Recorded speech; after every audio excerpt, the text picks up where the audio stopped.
네, 이번 시간에는 애저의 스토리지 큐 서비스에 대해서 알아보겠습니다. 애저에서 제공해주고 있는 큐 서비스는 여러 가지 종류가 있으며 그 중에서 오늘은 가장 간단하면서도 이제 저장소 역할에 충실한 스토리지 어카운트 내의 큐 서비스에 대해서 알아보겠습니다. 그리고 다음번에는 서비스 버스라고 하는 서비스에서 제공해주고 있는 큐 서비스에 대해서 다시 알아보겠습니다. 자, 먼저 스토리지 어카운트를 이제 만들어야 되기 때문에 애저 포탈에서 스토리지 어카운트를 검색해 줍니다. 들어가면 저는 지금 이렇게 세 가지 어카운트가 이미 있는데 하나 새로 만들어 보겠습니다.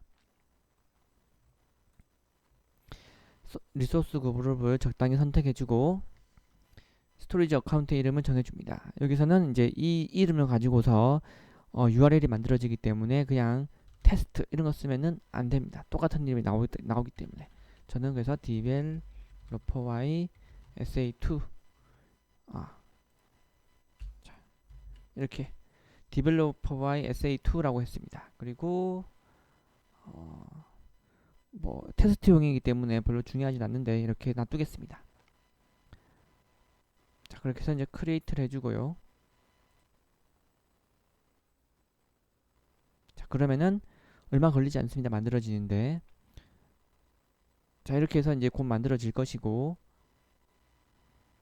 스토리지 어카운트에는 이제 이 큐 서비스와 더불어서 다른 여러 가지 서비스가 있기 때문에 그 중에서 큐 서비스를 선택해서 만들어줘야 됩니다.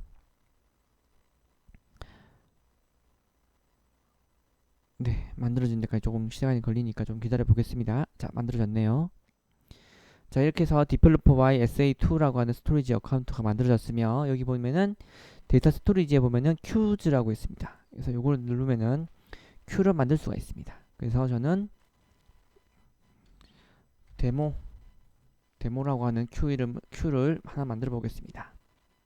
자, 이렇게 되면은 이 큐가 하나 만들어졌는데 developer y sa2라고 하는 도메인을 가진 도메인이 있고 그 뒤에 보면은 데모라고 하는 큐 이름이 이제 붙어 있는 URL이 만들어졌습니다. 그리고 여기 들어가면은 큐 안에 이런 식으로 이제 여기 이제 만약 큐에 메시지가 쌓여있다 치면 여기 리스트가 보이게 됩니다. 지금은 하나도 없으니 방금 만들었기 때문에 하나도 없으며 여기다가 이제 애드 메시지를 통해서 추가할 수가 있습니다. 자, 여기 메시지는 뭐 이제 첫 번째 거라고 해서 111 이렇게 넣어보겠습니다.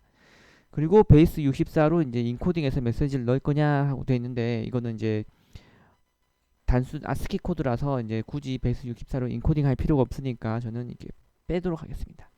자, 그리고 기본적으로 이제 얼마나 보관할 건지에 대한 게 나와 있는데 7일까지 일단 되어 있고요. 그 다음에 이렇게 시분초 단위로 설정이 가능합니다. 자, 일단 저는 111로 해서 넣어보겠습니다. 자, 그러면은 이렇게 하나가 나왔고요. 그 다음에 222라고 해서 또 넣어보겠습니다. 자, 이런 식으로 나오게 되는 것이죠. 자, 이렇게 해서 이제 계속 추가한 그 리스트가 나오고 그리고 언제 들어갔는지 그리고 이제 아까 7일로 제가 익스파이어를 해놨기 때문에 7일 후에 만료된다 이렇게 나오게 되어 있습니다. 자, 이렇게 해서 기본적인 것을 알아봤는데 우리가 이렇게 포탈에서 지금 뭐 메시지 집어넣고 여기 데큐를 통해서 이제 뭐 빼내오고 이거 하려고 쓰는 게 아니겠죠. 다 이제 뭐 자바나 파이썬으로 이용해서 메시지를 집어넣고 가져오고 이런 것들을 하려고 하는 것이니까 그 방법에 대해서 알아보겠습니다. 저는 자바로 만들 것인데요. 정확하게는 이제 뭐 스프링 부트지만은 사실 라이브러리는 그냥 자바 라이브러리입니다. 그래서 스프링 부트로 만들었지만 어쨌든 폼.xml에는 이제 com.azure에 있는 azure storage queue라고 하는 요 디펜던시를 넣어줬습니다.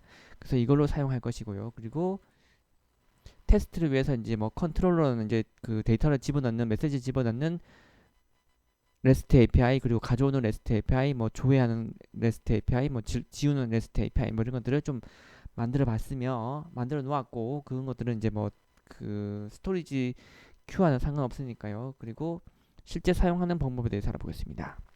자, 인서트 큐 그러니까 큐에다가 메시지 집어넣을 때는 어떻게 만드냐 하면은 큐 클라이언트 빌더라는 것이 있습니다. 이게 보면은 com.azure의 스토리지 큐라고 하는 패키지 밑에 있는 것이죠. 그래서 이제 이 q 클라이언트 빌더라는 것에다가 엔드포인트로 이제 그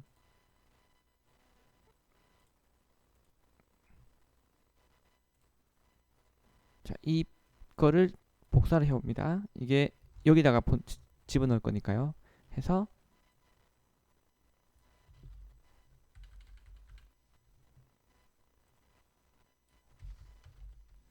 자, 이런 식으로 어카운트 엔드포인트는 여기 스토리지 SA2라고 하는 것을 만들었기 때문에 이렇게 만들어질 것이고, q 이름은 그것 중에서 q 이름은 데모라고 하는 q이기 때문에 저는 이렇게 두 가지 변수를 만들어 놨습니다. 그리고 인증을 위해서 사스 토큰을 이용할 것인데 오늘 이제 이따가 알아보겠습니다. 어쨌든 대상 Q를 지정해야 되기 때문에 클라이언트 Q 클라이언트 빌더에다가 엔드포인트를 해서 이제 이 값을 이 값에다가 슬러시 데모되어 있는, 즉 이 주소를 넣어주게 해놨습니다. 이렇게 해주고, 그 다음에 사스 토큰은 어떻게 가져오냐면은 여기 밑에 보시면은 여기 스토리지 어카운트에 보면은 쉐어드 액세스 시그니처라고 해서 되어 있고, 여기에 토큰을 만들 수가 있습니다. 이렇게 세 가지를 클릭해주고 제너레이트를 눌러주면은 밑에 생깁니다. 여기 보면 사스 토큰이라는 것이 있는데 이 부분을 복사해서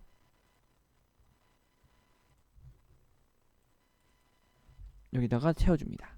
자, 이러면은 이제 지금 방금 만든 Q에 대한 스토리지 어카운트에 대한 사스 토큰이 만들어져 있습니다. 자, 이렇게 해서 이제 어떤 대상인지 어떤 Q에다 넣을 것인지, 그리고 그것에 대한 인증 인가는 이제 이 사스 토큰을 통해서 하겠다라고 하고, 이제 클라이언트 빌드 클라이언트를 해서 이제 Q 클라이언트를 만들어 줍니다. 자, 그렇게 만들어진 다음에 여기다가 이제 샌드 Q를 해주면 되겠죠. 그래서 저는 뭐 이제 집어넣을 때 함수에다가 이제 메시지를 받아가지고서 이제 현재 시간 언더바 메시지 형식으로 해서 이제 메시지 집어넣게 해놨으며, 샌드 메시지 해주면은 이제 그게 이제 잘 들어갔는지 안 들어갔는지 이제 리절트가 리턴이 되면 저는 이제 그 들어간 메시지의 아이디를 프린트하도록 만들었습니다. 자, 이렇게 해서 실행을 시켜 보겠습니다.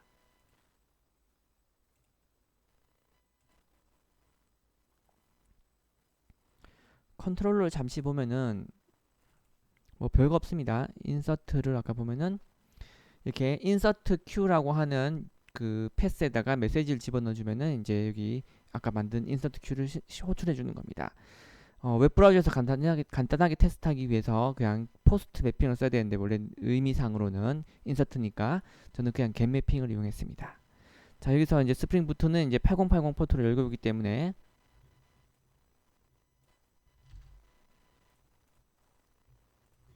이렇게 127.0.0.1에 8080에다가 자, URL이 이렇게 여기 기본 매핑이 여기죠. 그래서 여기를 복사해서